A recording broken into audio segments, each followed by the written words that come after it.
खैरियत तो है ज़ैनब, इतनी सुबह कैसे आना हुआ? एक मंजर देखा जो मैं देखना नहीं चाहती थी। क्या देखा तुमने? ईशल, क्या तुम्हारा अब्दुल्ला साहब के साथ अफेयर चल रहा है? सिर्फ तुम्हें खबरदार कर रही हूँ ईशल।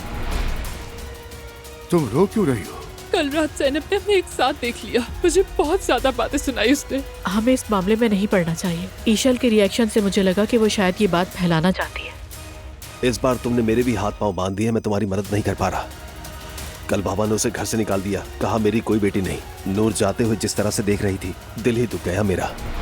अरे ज़ैनब, खुश आमदीद। अरे वाह, आप तो पहचानने में नहीं आ रही। अंदर आओ ना, साथ चाय पीते हैं बैठकर। उमर के साथ खाने पर जाना है, बस तैयारी होने जा रही थी। हम एक जैसे हैं, उसे खबर ही नहीं।